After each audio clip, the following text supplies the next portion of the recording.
So hi viewers, welcome back to our channel. ఈ వీడియోలో మెయిన్గా మనం ఏం మాట్లాడుకుందామంటే వాలంటీర్స్ని దీనిపై చర్చ మరొక్కసారి సాగింది. నిన్న చంద్రబాబు గారు అలాంగ్ విత్ పవన్ కళ్యాణ్ గారు అయితే మన ఎన్డీఏ గవర్నమెంట్ అయితే దీనిపైన అయితే స్పందించింది. ఈవెన్ పవన్ కళ్యాణ్ గారు కూడా దీనిపైన ఒక మాట అయితే అన్నారు. సో వాళ్ళు ఏ ఉద్దేశంతో అన్నారు మనకైతే ఐడియా లేదు. వాళ్ళు పవన్ కళ్యాణ్ గారు అనేది ఏ విధంగా అన్నారు తెలుసుకుందాము. మెయిన్గా ఇక్కడ చూసుకున్నట్టయితే మీరైతే మన ఛానల్ సబ్స్క్రైబ్ చేసుకోండి, అలాగే వీడియోని లైక్ చేయకపోతే లైక్ చేసేయండి. మెయిన్గా పవన్ కళ్యాణ్ గారు ఏం చెప్పారంటే ఇప్పుడు సరే ఏదైతే మనకి వాళ్ళు ఎలక్షన్ ముందు వాలంటీర్స్ దాకా ఇప్పికన్నా సచివాలయం ఉద్యోగస్తులతో ఇప్పించండి అంటే అవ్వదు అని చెప్పారు కదండి. సో అప్పుడైతే ఒక రచ్చ అయితే పెట్టుకున్నారు వైసీపీ వాళ్ళు. ఏదంటే అప్పుడు అమౌంట్ విధంగా ప్రభుత్వం ఏదైతే మనకి ప్రతిపక్షం ఉంటుంది కదండి, గవర్నమెంట్ అప్పుడు ఉండింది మనకి ఎన్డీఏ గవర్నమెంట్ వీళ్ళైతే తోసేశారు. అది కూడా ఏం చెప్పి తోసారంటే మనకి ఇక్కడ చంద్రబాబు గారే ఇప్పుడు ముసలోళ్ళని చంపేసినాడు అంటున్నారు. సో అప్పుడు వీళ్ళు ఆల్రెడీ హెచ్చరించారు, వాలంటీర్స్ అయితే ఇవ్వకపోయినా పర్వాలేదు కానీ ఏదైతే సచివాలయ ఉద్యోగస్తులు వాళ్ళే ఇంటికి పోయి ఇవ్వచ్చు కదా అనేది చెప్పారు. కాకపోతే అప్పుడు వైసీపీ గవర్నమెంట్ అనేది వెనకన్నా ప్రభుత్వం మీద ప్రతిపక్షం మీద అప్పుడైతే నింద అయితే వేశారు. సో దానికి కౌంటర్ గా ఇక్కడైతే పవన్ కళ్యాణ్ గారు అయితే మనకి ఇక్కడ కౌంటర్ అయితే ఇచ్చారు. ఏం కౌంటర్ ఇచ్చారంటే మీరు అప్పుడు చెప్తే వినలేదు, చూడు ఈరోజు వాలంటీర్స్ లేకపోతే ఏమన్నా పథకాలు ఏమన్నా ఆగిపోయాయా, ఇది ఒక్కటే ఒక మాట మాట్లాడినారు పవన్ కళ్యాణ్. చాలా మంచి మాట మాట్లాడారు. ఎందుకంటే అప్పుడు చెప్పినా కూడా వినకుండా చాలా ప్రతిపక్షాన్ని మీద నింద తోసేయడం అనేది చాలా అనుకున్నారు. కాకపోతే అది కూడా ఎత్తి కొట్టింది వీళ్ళ మీద.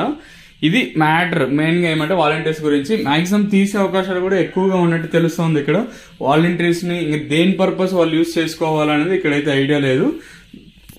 సో మెయిన్గా ఏమంటే ఇంకా సచివాలయ ఉద్యోగస్తులే మ్యాక్సిమం దీన్ని యూజ్ చేసే అవకాశం ఉంటుంది. నిన్నైతే టెస్టింగ్ వర్షన్ అనేది జరిగింది. టెస్టింగ్ వర్షన్ ప్రయోగాత్మకంగా చేశారు. సో ఇది సక్సెస్ అయిందంటే నెక్స్ట్ ఫర్దర్ గా ప్రాసెస్ మనం అయితే మూవ్ అవుదామని.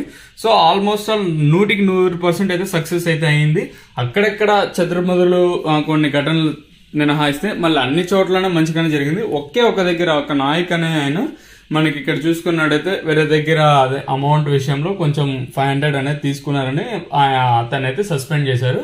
సో ఆ ఒక్క ఘటన మినహాయిస్తే మళ్ళీ ఎక్కడ ఏ ఘటన జరగరాని ఘటన అయితే ఎక్కడ జరగలేదు, అంత సజావుగానే జరిగింది. సో ఇంకా మెయిన్ గా ఏమంటే ఈ రోజు కూడా పెన్షన్లు అనేది ఇస్తారు. ఇక్కడ చూసుకున్నట్టయితే వాలంటీర్స్ తో పెన్షన్ ఇచ్చే కార్యక్రమం ఒకటి ఉన్నది. అది కూడా సచివాలయ ఉద్యోగస్తుల దగ్గర అయితే సక్సెస్ఫుల్ గా రన్ చేశారు. వాళ్ళని ఎక్కడ ప్రలోభ పెట్టలేదు, ఎక్కడ ఇచ్చలేదు. వాళ్ళందుకు వాళ్ళే ఇప్పుడు ఎవరైతే అలాట్ చేశారో వాళ్ళందుకు వాళ్ళనే అమౌంట్ అనేది మనకి ఇక్కడైతే చూపించారు. సో సచివాలయ ఉద్యోగస్తులు అయితే నిన్న వచ్చి మీ ఇంట్లోకి కూడా డబ్బులు ఇచ్చేసి పోయింటారు.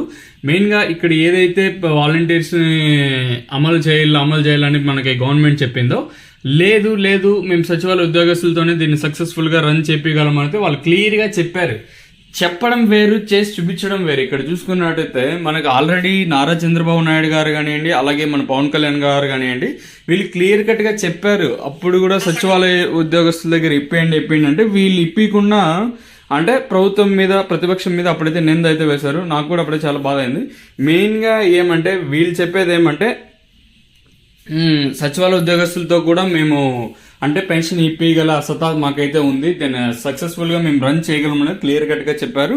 సో మాక్సిమం ఈ వాలంటీర్లను తీసే అవకాశాలు ఎక్కువగా ఉన్నాయి. ఎందుకంటే వీళ్ళకి 5 ఇంకా 10,000 ఇచ్చి మళ్ళీ సచివాలయ ఉద్యోగస్తులకు ఇచ్చి ఇక్కడ నష్టపోయేది భారీగా ప్రభుత్వమే నష్టపోతుందన్న ఉద్దేశంతో ఇక్కడ వాలంటీర్ని తీసే అవకాశాలు అయితే చాలా వరకు ఎక్కువగా ఉన్నాయి. మాక్సిమం వాలంటీర్ని తీసే అవకాశాలే ఉన్నాయండి. 100% ఒక 60 to 70% తీసే అవకాశాలు ఎక్కువగా ఉన్నాయి. ఎందుకంటే మంత్రి రామనారాయణ రెడ్డి గారు కూడా దీనిపై స్పందించారు. అలాగే పవన్ కళ్యాణ్ గారు కానివ్వండి, పవన్ కళ్యాణ్ గారు అయితే చెప్పలేదు, తీసేస్తాం బహిరంగంగా చెప్పలేదు. కాకపోతే సచివాలయ ఉద్యోగస్తులు పెన్షన్ అనేది ఇచ్చారు, వాలంటీర్లు ఉంటేనే పెన్షన్ ఇవ్వగలరా, సచివాలయ ఉద్యోగస్తులు కూడా ఇవ్వచ్చు కదా అనే ఉద్దేశంతో వాళ్ళైతే ముందరికైతే వచ్చారు. సో మాక్సిమం సచివాలయ ఉద్యోగస్తులు నెక్స్ట్ కూడా పెన్షన్ ఇచ్చే అవకాశాలు చాలా ఎక్కువగా ఉన్నాయి. ఎందుకంటే ఈ సక్సెస్ అయిపోయింది కాబట్టి నెక్స్ట్ కూడా అదే ఉంటది. సో ఎందుకంటే ఒక్క రోజు కదా అండి, ఒక్క రోజే మనకి సచివాలయంలో 30 డేస్ ఉంటే 30 డేస్ వరకు ఉండదు. ఒక్క రోజు మాత్రం వీళ్ళు సచివాలయ ఉద్యోగస్తులు మాత్రం దీనికైతే కేటాయించాలి. మాక్సిమం వీళ్ళ దగ్గర రన్ చేశారు కాబట్టి మాక్సిమం ఇదే ఇంప్లిమెంటేషన్ జరగచ్చని నేను భావిస్తున్నాను. సో ముందు ముందు వాలంటీర్స్ నియమించకపోవచ్చు అనేది కూడా ఒక తాజా నివేదిక అయితే ఉంది.